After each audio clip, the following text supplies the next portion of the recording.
Umut Kervanı olarak bugün burada geleceğimizin teminatı olan çocuklarımız için bir araya geldik. Eğitim bir toplumun en önemli yapı taşlarından biridir ve her çocuğun eşit eğitim hakkına sahip olmasının gerektiğine inanıyoruz.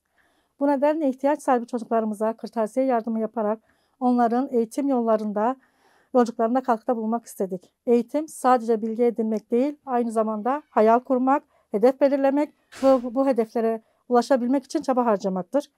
Bugün burada dağıtacağımız kırtasiye malzemeleri çocuklarımızın bu yolda daha sağlam adımlarla ilerlemelerine katkıda bulunacaktır. Çocuklar bizim geleceğimiz, onların başarısı ülkemizin başarısıdır. Onlara sunulan bu küçük destekle daha büyük hayaller kurmaları ve bu hayalleri gerçekleştirmelerini diliyoruz. Unutulmamalı ki her birinin içinde büyük potansiyel var ve bu potansiyeli ortaya çıkarmak için bizler de elimizden geleni yapacağız. Bu anlamda etkinlikte emeği geçen ve katkı sağlayan herkese teşekkür ederim. Birlikte daha güzel bir gelecek inşa edeceğimize olan inancım tüm öğrencilerimize 2024-2025 eğitim öğretim yılında başarılar diliyoruz. Teşekkür ederim.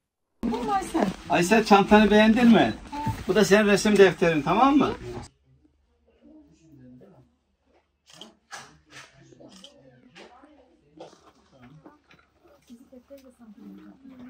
Başkan bir senede şundan veriyor muyuz?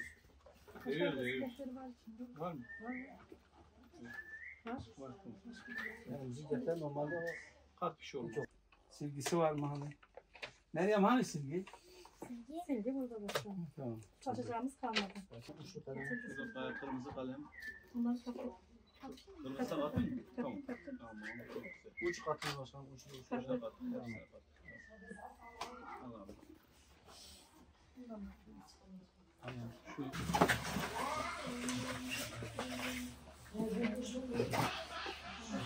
Nasıl sabahtan beri telefon susmadı ya. Ben niye arıyorum ya?